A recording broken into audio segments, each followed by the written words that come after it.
Baseball's around the corner, folks. I love baseball. Probably more than the average human being. And I saw this guy less than 24 hours ago. Anyway, Matt Siriani, Carl Maglowski, welcome to the Equinox. Carl, how you doing? Good. How are you? I'm doing good. We got Ming Chen pushing the buttons. How you doing, Ming? I'm doing good. Good to see you guys. Welcome back. Welcome back. Thank you. Yes, Thank you. yes. We love the welcome back.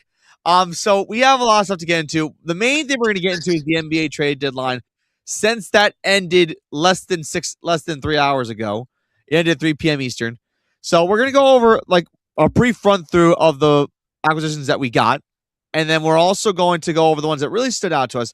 I know Carl and I, when we were on Rider University Radio yesterday, we talked about a couple of them. We'll probably discuss that again, but we're going to go into the big ones. The first one I want to get into is this. Anthony Davis is a Washington Wizard. This is a guy who has bounced around from the Pelicans to the Lakers, was a Maverick courtesy of the Luka Doncic trade, and then he now is a Washington Wizard. And who goes to Washington because of this trade? Chris Middleton. And Carl's closing the closet because he's probably got a lot of stuff in there. Yep. But it's actually kind of crazy to me how much Anthony Davis's career has took a turn for the worst. I mean, this is a former NBA Finals MVP, but the problem with Anthony Davis is he can never, ever, ever, ever, ever stay healthy. Correct. And now he's on Washington. Actually, I'm going to see Washington play on Saturday when they take on the Brooklyn Nets. Yes. So Anthony Davis is now in Washington. I might see him on Saturday, but why? Why is he on the move? And guess what? Real quick, that Luka Doncic trade meant absolutely nothing now. Yeah, correct. Because you basically dealt away your best player because he's not in great shape. Yes. You got an even unhealthier guy who can't stay healthy. You got a teenager in Cooper Flag leading your franchise and no talent around him. Yep. So the Dallas Mavericks are the definition of a joke. But Carl, what's your thoughts on this whole Anthony Davis thing of him going to Washington? Well, like I said last night, they're dumping salary contract. It's time they're rebuilding. They're starting from the ground up to scratch. I'm not surprised pretty soon that they might try to get rid of Clay. They could. Clay Thompson, yeah. Kyrie may be. They may say, you know what, we're gonna stink. Well, let's send Kyrie somewhere else that maybe he has another chance to win. So Kyrie is expected to come back when? This year or next year? Sometime this year, like late in the year this year. So when that happens, they should talk to Kyrie and say, hey, we're not going to be good next year. Because they might even try to get rid of Daniel Gafford too. They could. You know? So I have a feeling that they're going to probably trade their pieces. But I think they're going to talk to Kyrie and say, we're going to be bad. Do you still want to be here, or do you want to go to a winner before you retire? So most likely he's going to say, you know what, ship me out somewheres. So they're going to try to – the Mavericks are going to tank. How many wins do they have now? 19? Oh, my God. They're at 19. They're at 19 and 32, I believe. They're not good. And what's a shame is that Cooper Flag has been sensational the last few games that he's played. And now he's got to deal with this, a rebuild, a natural rebuild. So, they're going to be in the ping pong ball for the lottery for the top 13. Yeah. So maybe if they get lucky, they could probably get a top 10 pick. I don't think they're going to get the draft pick, the number 1 draft pick, like they did last year. No, I think that was luck. I think right now. I think the favorite may be the Pelicans again. Yeah, it could be. But yeah, shocking because it's shocking that it's not their fault that a lot of people were hurt, but they fired Willie Green and he was a good coach for them. Yeah, shocking that he got fired. But yeah, they're not going nowhere. Yeah, Dallas ain't going nowhere. And honestly, they could blame Nico Harrison for all of this. Yeah, Dallas ain't going nowhere. The Pelicans ain't going nowhere. Nope. So it's just gonna be bad. Utah stinks. Yep. They're bad. Horrible. They might be in the top 5 in the draft. Who knows? But your Brooklyn Nets maybe. Don't remind me. You know, yeah, those are like even the Kings stink. Yeah, I know that franchise fell off a cliff really quick. Yeah, so if I was the Kings, what are you gonna do with Sabonis? And also you got Sabonis. You also got what you call it, DeMar DeRozan. Yeah, that's right. You know, a lot of teams are bad that A went lot, all in. a lot of teams are bad, and a lot of players didn't move. Yeah, we'll get more into the trades, but I want to get into the big story of the NBA trade deadline. It was who didn't move. Giannis Antetokounmpo is still a Milwaukee Buck. The Bucks could not find a trade partner for him. Apparently, the Knicks and Heat were like the two closest to actually land him, but nothing ever came to fruition. But you want to know something?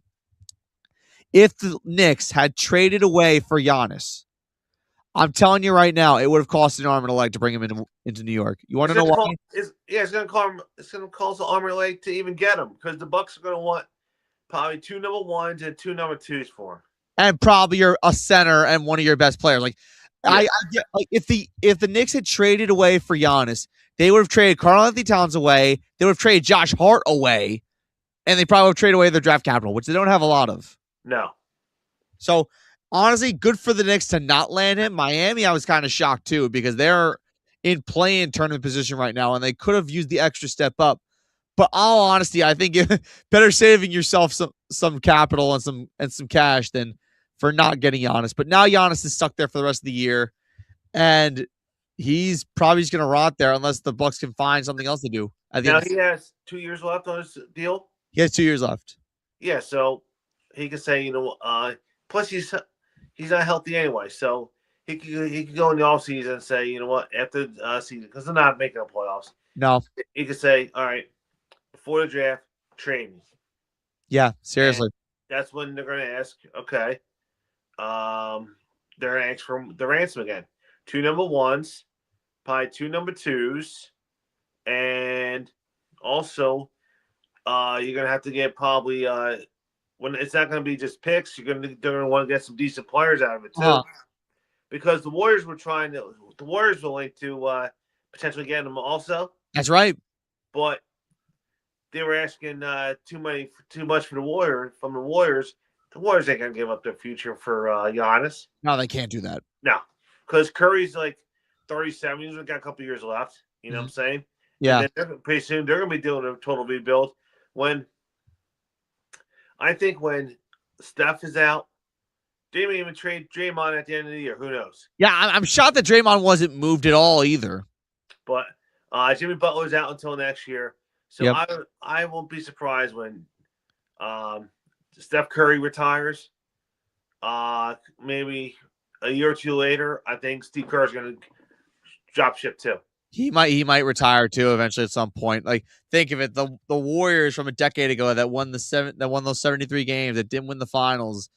They're starting to come apart slowly but steadily, and then they won the NBA championship a few years ago. Now I want to get back into the trades. We'll get into a couple quick ones. The Warriors did make a move. They did trade away Trace Jackson Davis to the Raptors, and they also got Kristaps Porzingis from Atlanta, and they sent Buddy Hield and Jonathan Kuminga to Atlanta. Yes. Golden State, those are the main moves that they made, but then you look at other moves. Nikola Vucevic is now at the Boston Celtics. That's big because they need help inside. Yep. Detroit trade away Jaden Ivey and Mike Conley Jr. to Chicago. Ayo Dosunmu left the Bulls. He's a Timberwolf now. And then another move, Jazz got Lonzo Ball, and they waived him immediately. They waived him. Okay. They waived him. Also, this is going to piss me off. Cam Thomas got waived from the Brooklyn Nets. Now, why did they waive him? Because the Brooklyn Nets are the Brooklyn Nets. They stink. They're owned by Jay-Z. That should tell you everything you need to know. So they're owned by Jay-Z.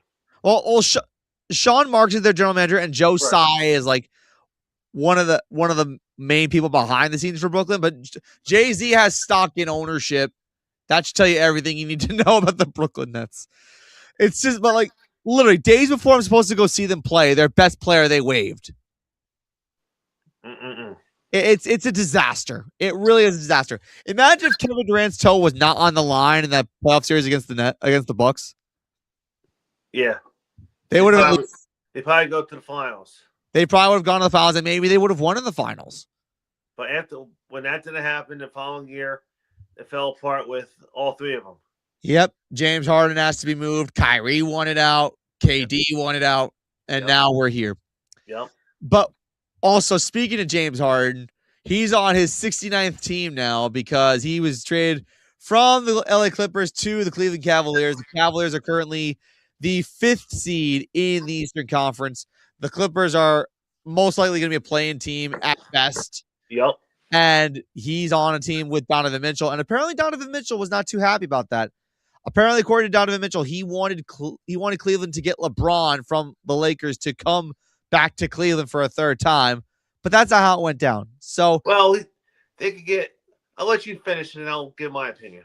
Well, I was gonna say Donovan Mitchell wanted to play with LeBron for one more year, possibly before the end of his career. And James Harden, I'm telling you right now, this guy does this every year. It's the same pattern with him. It's a cycle. You go to a team, you do great for a month, you fizzle in the playoffs, start of the next season, you force the situation, you get traded. You go to a new team, you're good for a month, you fizzle out in the playoffs, you start a new season, you force a situation, and then you get traded. That's the pattern. Now, since they're both going to be in the All-Star game in 2 weeks, right? Yeah. Donovan Mitchell and LeBron. Yep.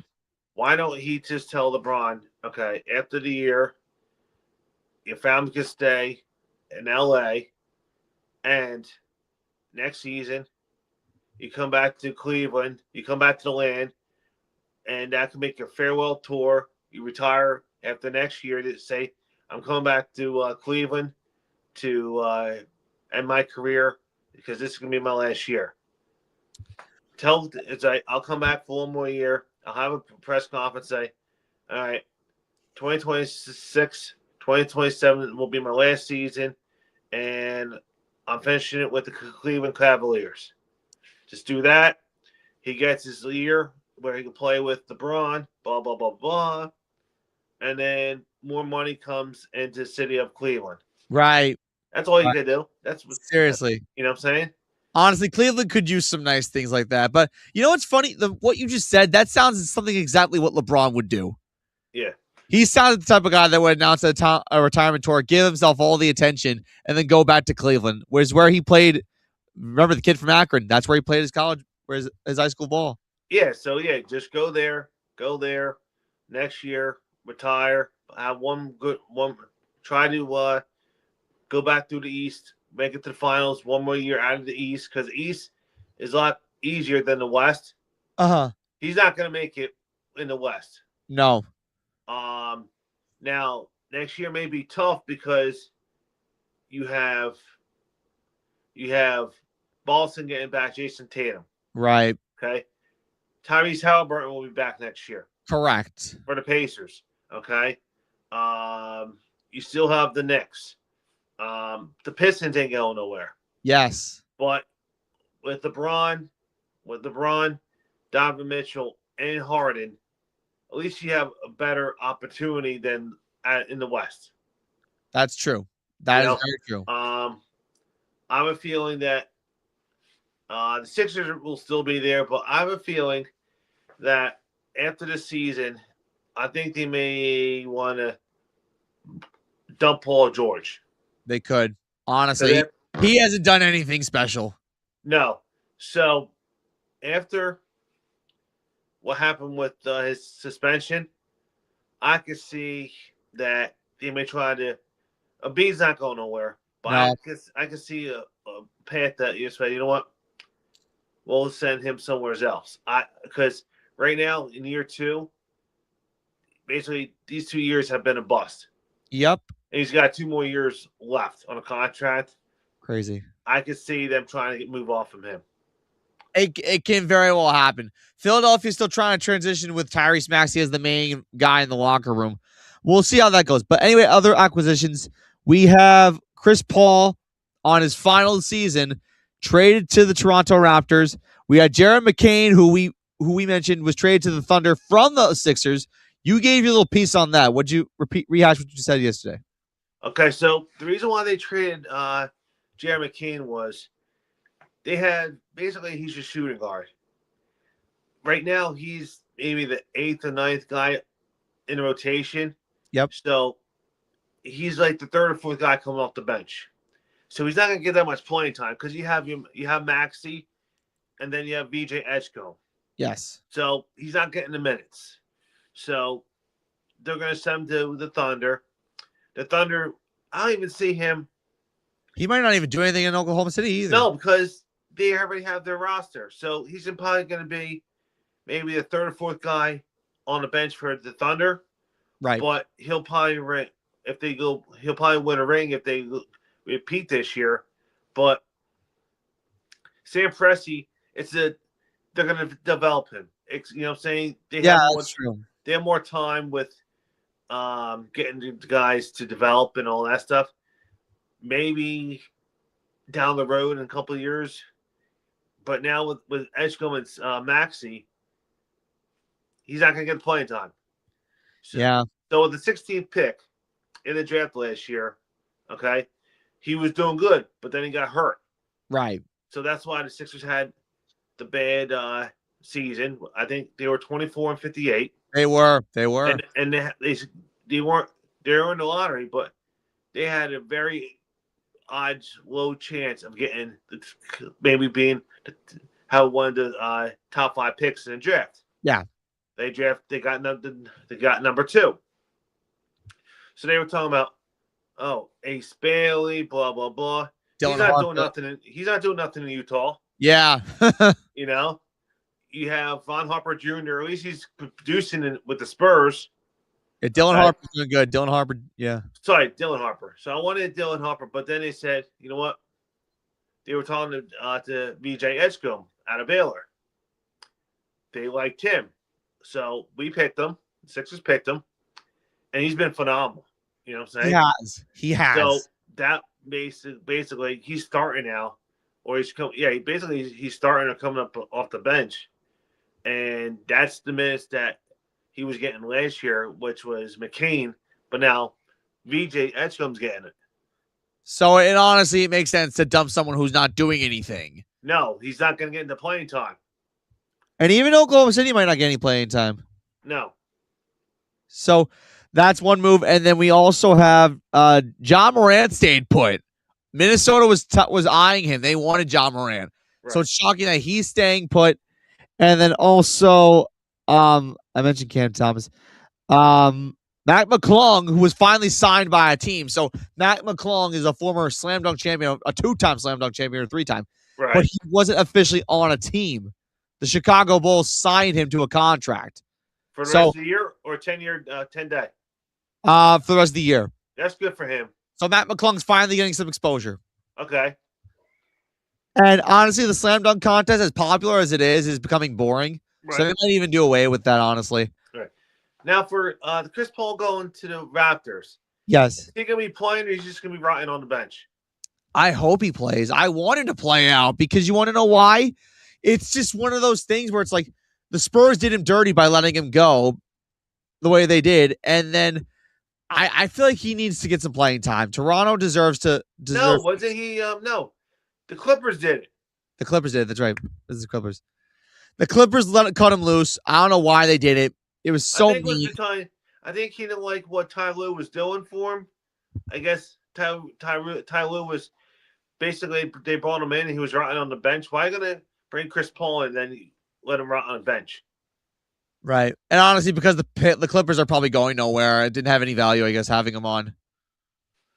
But it still kind of sucks to be cut like that. And then we'll go over the conference standings now for the NBA. I got the standings right in front of my face. I know the East. I know the East by heart. You know the East by heart. Although I will say the Knicks are lucky that they even won yesterday. They won that game against the Nuggets in Madison Square Garden to win 8 in a row. But Mikal Bridges, who a lot of people are turning on in New York, made a stupid foul in the first overtime to give the Nuggets a chance to tie it, and they tied it. But thankfully, Jalen Brunson ran away with it in the second overtime. All right, so I'm gonna go over the East.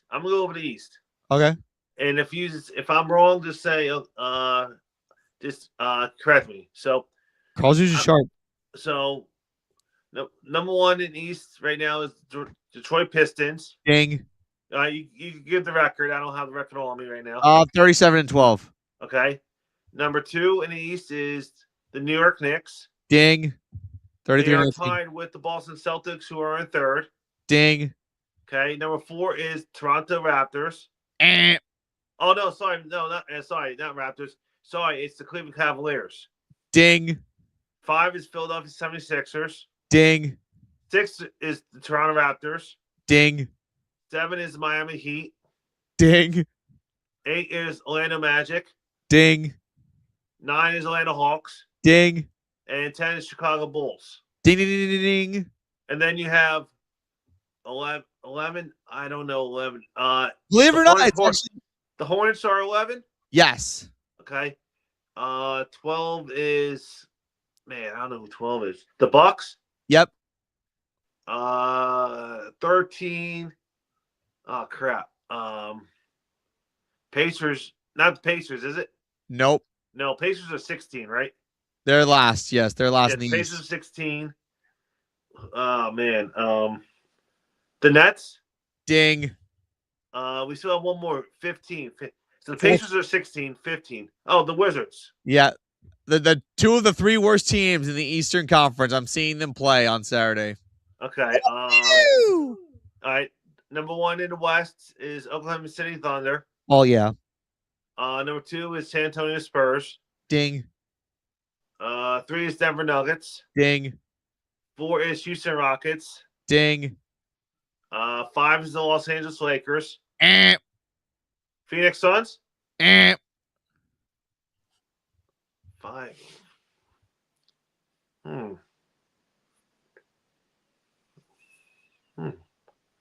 He's stumped. 4 is the Rockets. It's not the Timberwolves. It is. It is? Yeah, Timberwolves are 5. Okay. 6 is the Lakers.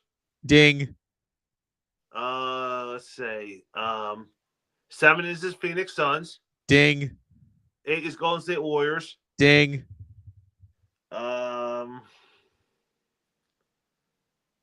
man. I know the Portland Trail Blazers are at 10. Yes.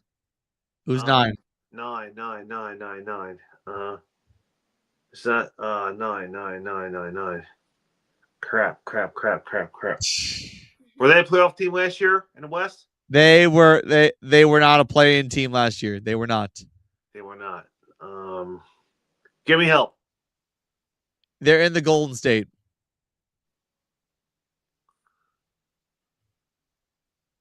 Think, Carl. Think. Golden State. The Warriors are 8. Oh man. They're in the Golden State.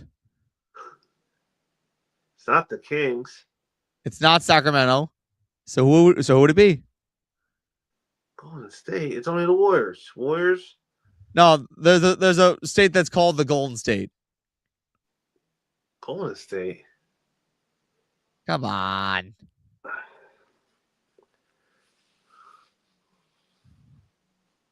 I'm stumped. It's the Clippers are 9. Oh, the Clippers. Oh, the Clippers are 9. The 9. Okay. And 10. Yeah, Clippers are 9. 10 is Portland. You just said it. Is Trailblazers. Oh my God. I'm gonna say 11 is the Mavericks. Eh. Oh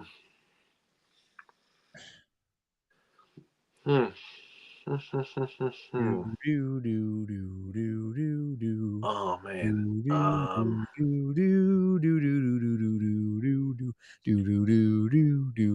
12 is the Mavericks.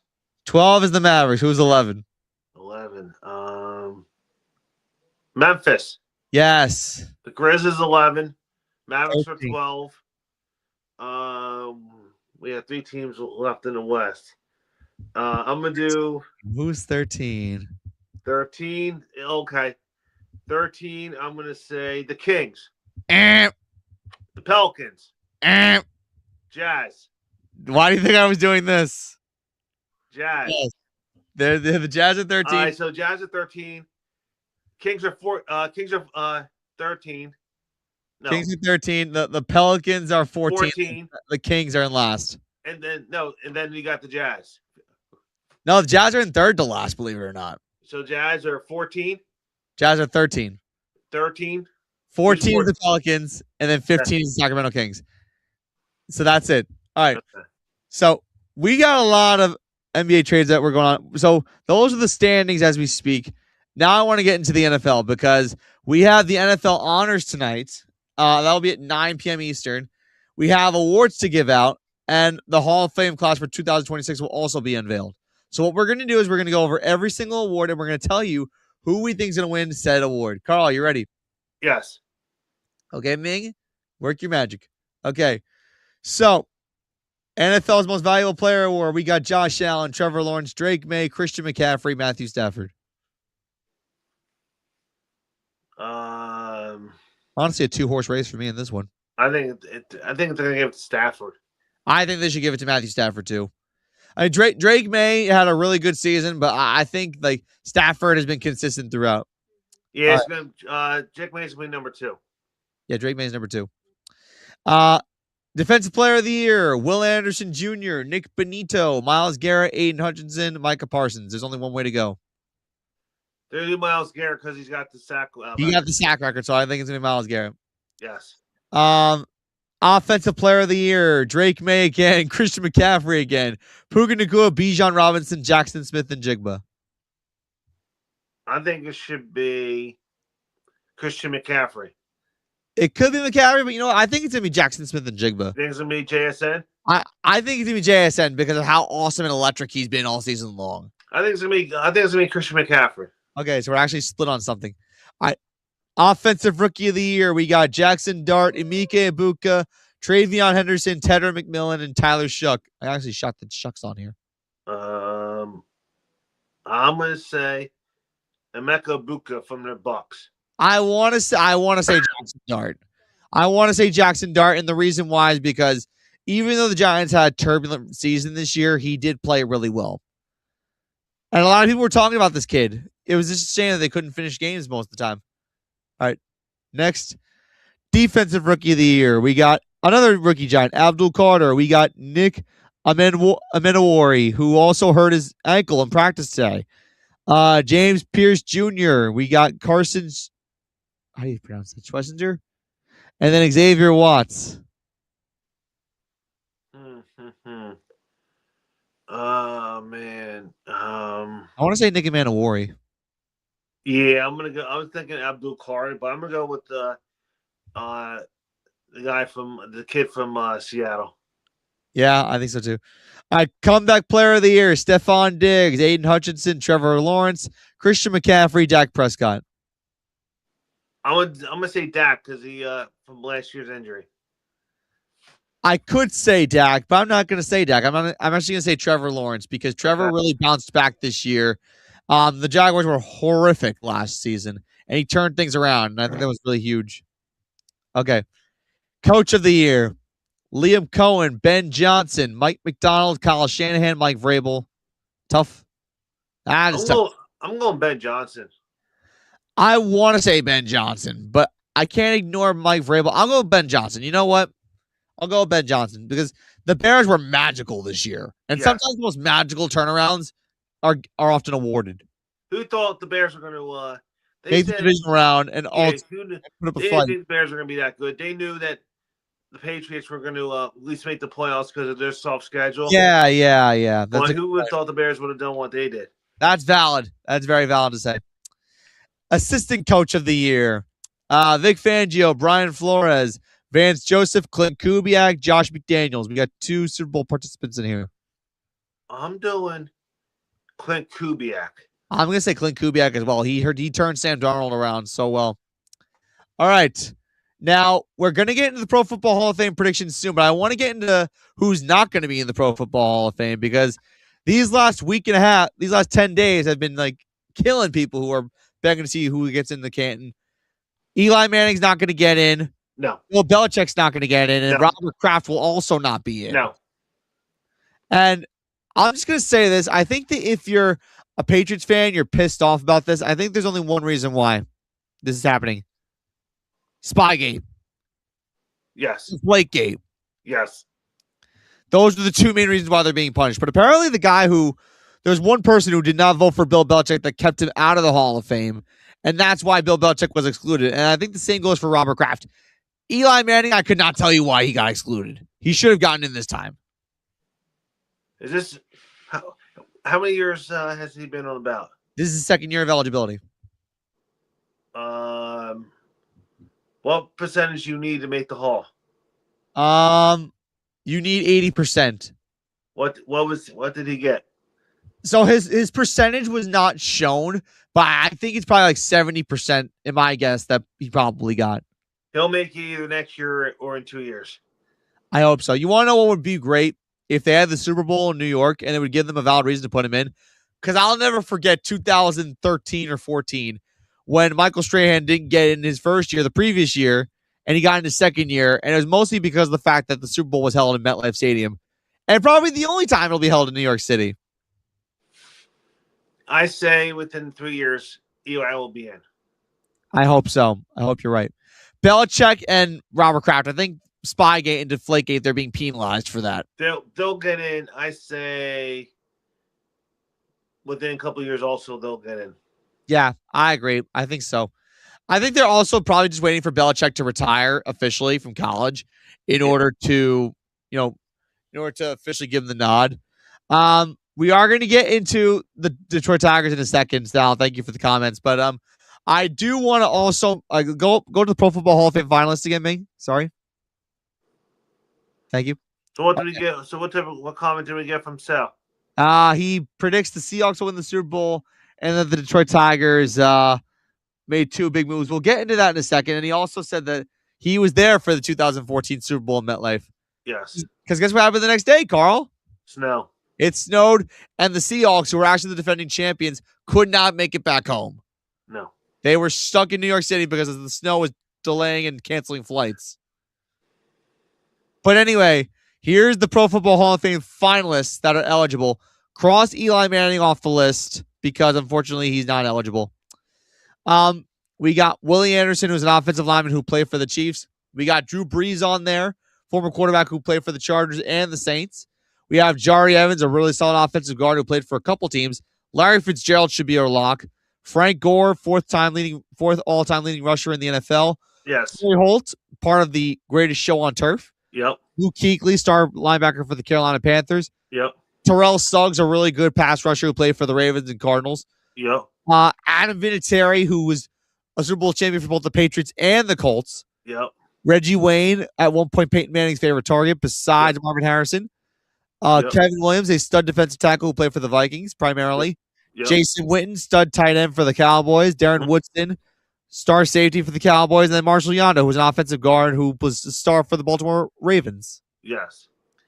So, and then we also got the senior finalists who Kenny Anderson, who was a former quarterback for the Cincinnati Bengals in the 80s. He's on there. Roger Craig, I'm shocked he's not even in the Hall of Fame. He's on there. And then L.C. Greenwood, who was part of the Steel Curtain defense for Pittsburgh back in the 70s, is on there.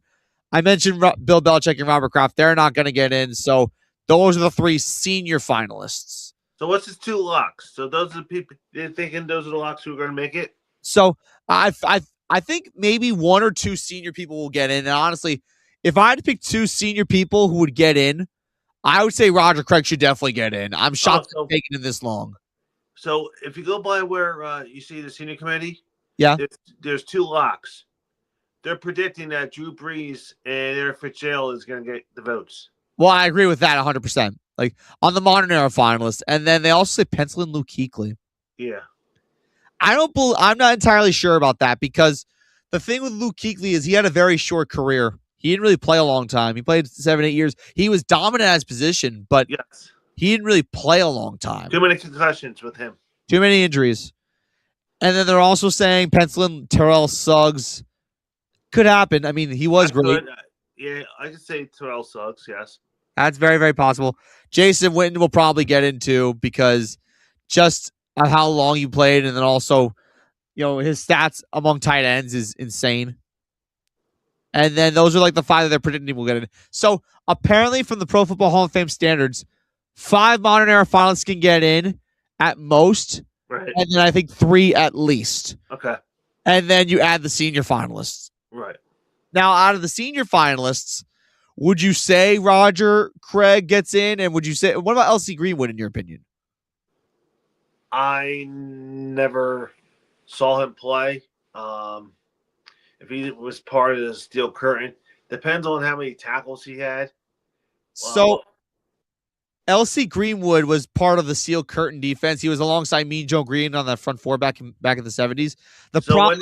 What was his career? So his career, he played 16 years. He played from 1971 to 1986. The Steelers? All the Pittsburgh Steelers. How many Pro Bowls did he make? How many Pro Bowls, game tap? How many Pro Bowls, games played, tackles, all that stuff? 6-time Pro Bowler, 4-time Super Bowl champion. His games played, he was pretty much healthy throughout his entire career. The guy actually died from while recuperating from back surgery a decade ago. So it's unfortunate. So if he gets in the Hall of Fame, he'll be put in posthumously. Okay. Which I hate that. It's kind of like the Major League Baseball Hall of Fame. We'll put you in when you die, even if you're controversial. But this is not Major League Baseball. Roger Craig should definitely be in, though. Yes. That's the one thing, because if you look at the running back position and the way it is now, Roger Craig was kind of the first person to be that whole Swiss Army knife where you can catch the ball and run. Correct. Yeah, he won 3 Super Bowls with 49ers, correct? And he won 3 Super Bowls with the 49ers. Yes. Like, before your Christian McCaffreys and your Chris Johnsons and all these other running backs who could do everything, Roger Craig was the first person to really do that. Yes. Who did he play with besides the 49ers? The Minnesota Vikings. The Vikings? How long? For like a year or two. But basically, he was with the 49ers from, 1984? He was there from 80. He was there from 83 to 92, and then like his last year or two, he played with the Vikings. How much career rushing yards does he have? I think he has over 10,000 rushing yards. Man, can you look up Roger Craig's stats? He's got over 10,000 yards. He should be in. He should have over 10,000 yards. Let me see. So Roger Craig, if you zoom in on that, does that say 8,000? 8189. Oh, so he's just short of 10. He's short of 10,000. Now, how many receiving yards does he have, Ming? If you're looking on the go to the receiving category, so almost 5,000. So that's 13,000 total yards. That's insane for the 80s too. You got to keep in mind of the time frame. How many total touchdowns? All right, rushing touchdowns, we got 56, and receiving, we got 17. So he's got 17, that's 73. 73 total touchdowns. Okay. How many Pro Bowls? Any Pro Bowls? He's a 4-time Pro Bowler. Any All Pros? I think I see one or two. 2 All Pros?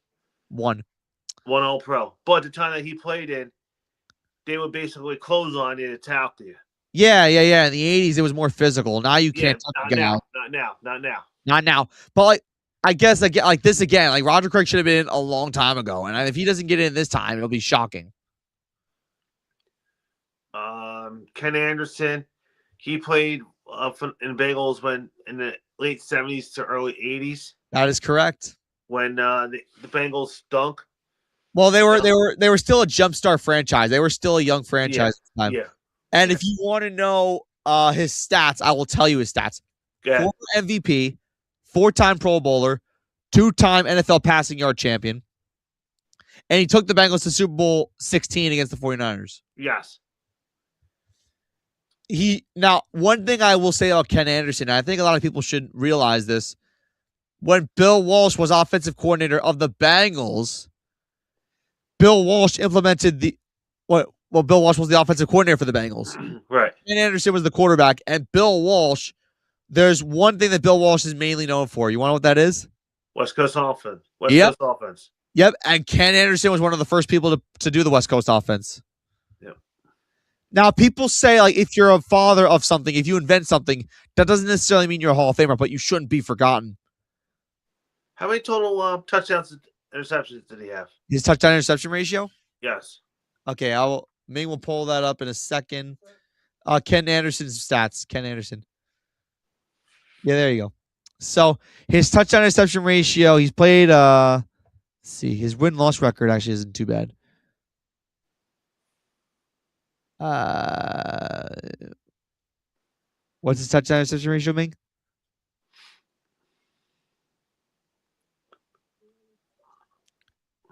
This just tells you I need glasses. This just tells you I need glasses. The screen's right in front of me and I can't even see it. Don't feel too bad. I'm gonna be getting readers myself next year. Oh boy. So 197 total touchdowns, passes, and 160 interceptions. So not a fantastic touchdown interception ratio, but the win-loss record is 91-81. He's over 500. Okay. How many years did he play for the Bengals? 16 seasons. From what to when? 71-86. 71-86. Okay. How many times did he make the playoffs? 1, 2, I want to say 3 or 4 times. I know the one year in 81 he was MVP. He took the Bengals to the Super Bowl. Yes. And they lost. Yes. So the senior nominees seem kind of appealing. I mean, it's unfortunate we might not be able to see. Ken Anderson's gonna be a tough one. LC Greenwood should definitely get in. I don't even know about. Well, Roger Craig should definitely be in. All three of the senior finalists have an argument. Here's LC Greenwood stats. Now keep in mind, yeah, I was right, 6-time Pro Bowler. And the sack total, you're not going to see sack total, unfortunately, because he played in an era where sacks weren't tabulated. But if you want at least an idea, they're saying 78 sacks. Okay. Which in 12 years, actually, 12 years, not bad. 13 years, I should say. 13 years you play. Bad. That's not bad. But again, he probably had more sacks than 8 sacks a year. Because, again, these stats weren't fully tabulated. And it was a tougher era. I guarantee you, Mean Joe Green's stats are probably inflated. We're not going to go over that, but I just figured I'd mention that little thing. Okay. Let's see if there's what else I have on the agenda for today. Oh, yeah. Frank Reich is the new offensive coordinator for the New York Jets. Good hire, in my opinion. Yes. Because Frank Reich's a really good offensive mind. Shame it didn't work out in Indianapolis and it didn't work out in Carolina. But if you're looking at the Jets from a whole, they need a new quarterback first and foremost. I don't see Justin Fields doing anything. No. And then I heard that they might trade for Kyler Murray. That's what I heard. Kyler Murray. What's Kyler Murray going to do? Well, the answer is maybe not much, but it's better than Justin Fields. They better do something. Hey, listen, I've said to friends, if you're an Ets fan, God bless you. You want to know what an Et is, Carl? Jets, Mets, Nets. If you're a fan of all three of those teams, God bless you. You need some financial compensation for every game you go to. Yes. And then we got Matt Nagy is hired as the Giants offensive coordinator. I am a little shaky about it because his tenure as Bears head coach wasn't really too good because he kept juggling quarterbacks.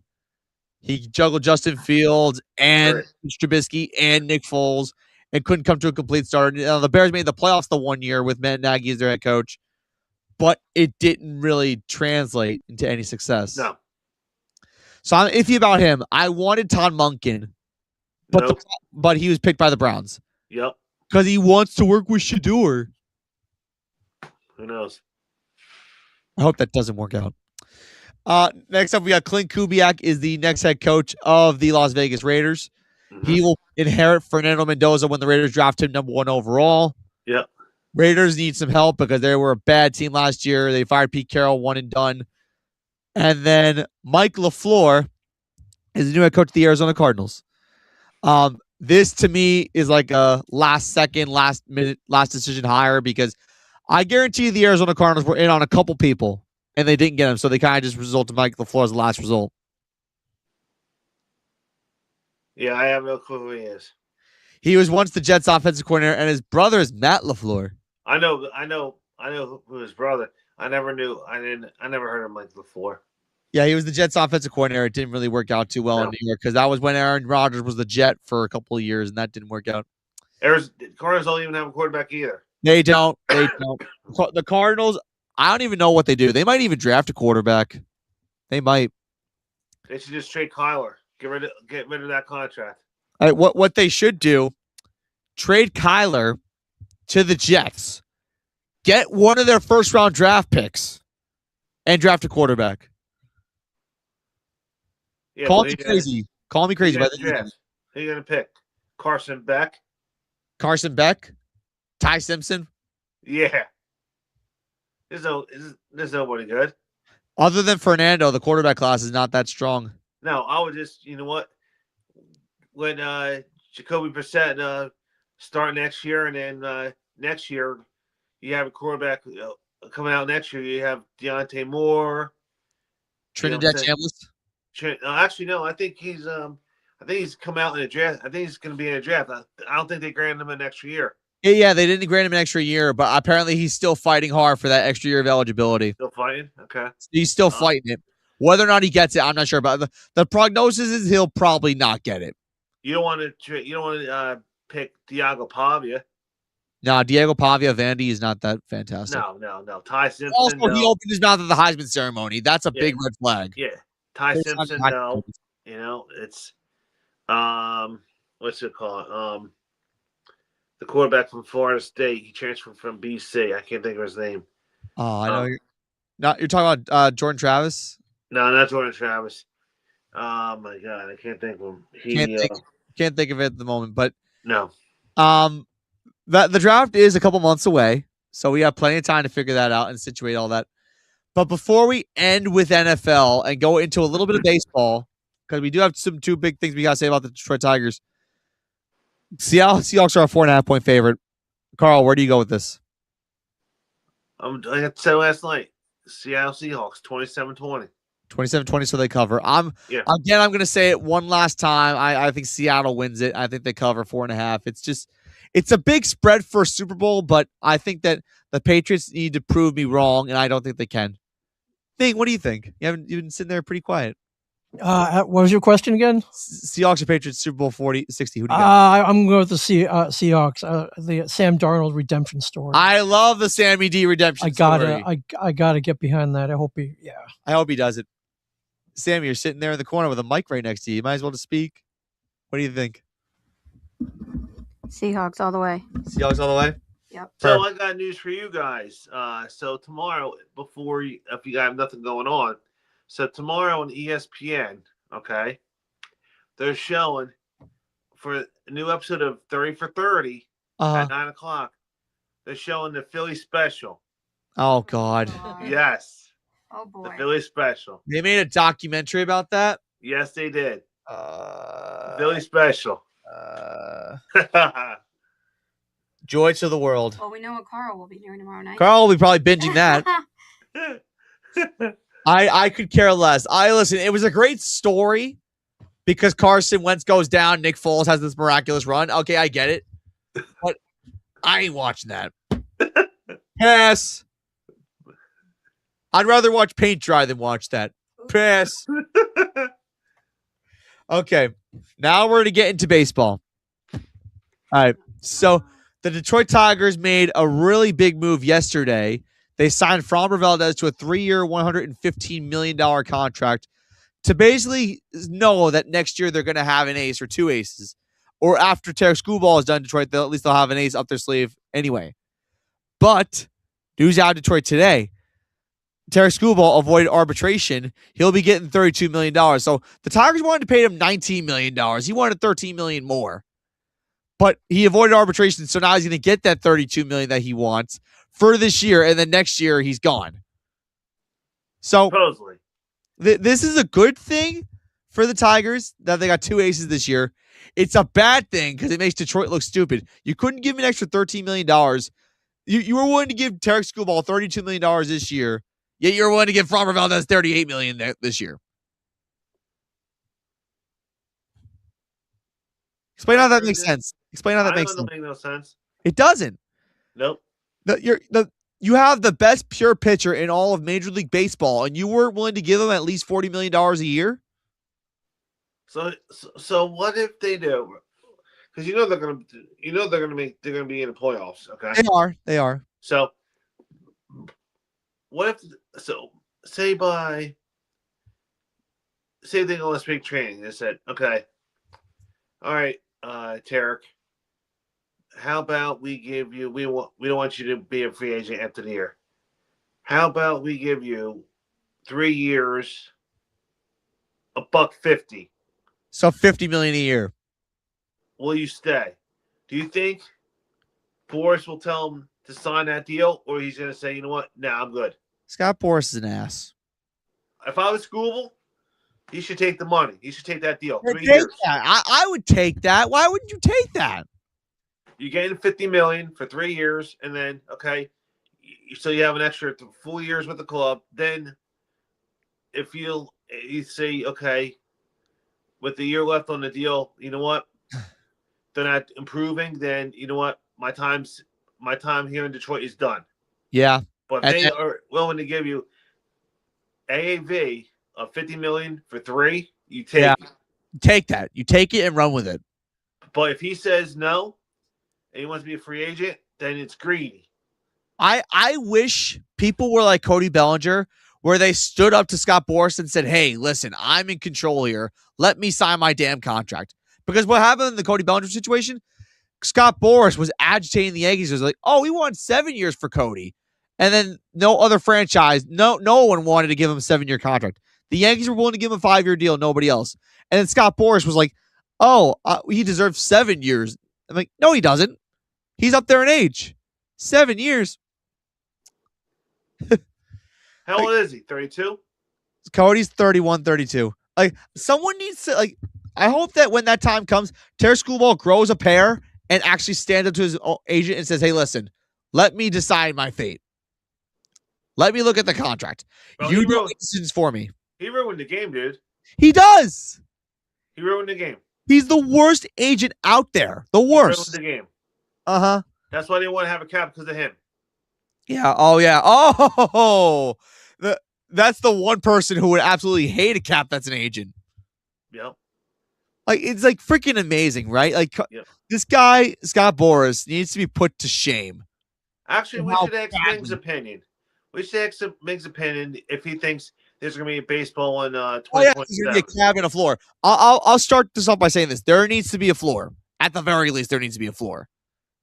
And a cap needs to happen too. But you want to know that there's going to be a bunch of back and forth stuff with the whole salary cap. But the floor we definitely need.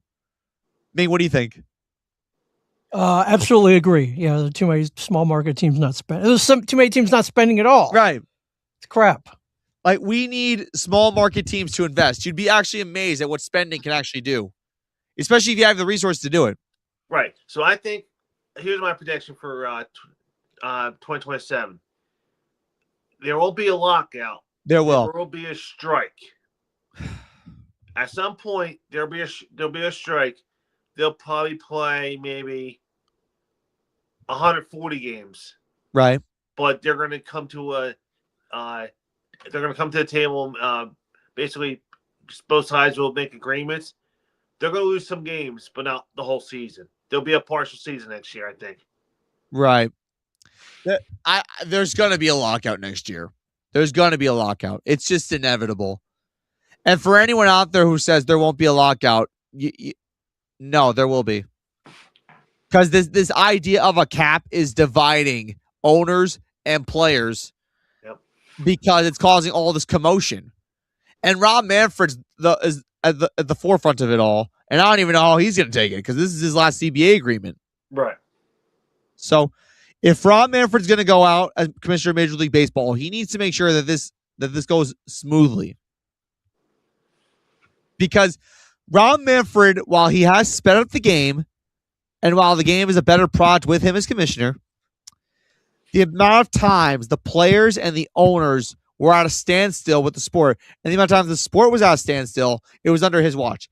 I will never forget. Like, 2022 was bad. I'll never forget when COVID happened, when the players and owners were trying to come together on a season, and then Rob Manfred just sat back on his chair like this and let the players and owners be, oh, we won 89 games. No, you're getting 60. It was like back and forth like a bunch of babies. Yeah.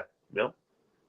It was like that embarrassing. Yep. And it took forever for Rob Manfred to put his foot down and said, okay, stop with the BS. We're getting 60 games. That's what you get. No complaints. Like, that can't happen again, and especially in this circumstance. Right. So Rob Manfred's got his work cut out for him. I don't even want to think about 2027 right now because 2026 is literally less than 2 months away. You know what? On our next show, Matt, we should predict the WBC Classic. Oh, yes, the World Baseball Classic. Because when we go on again in a couple weeks. In 3 weeks, yes. It'll be basically a week before the tournament starts. Yep.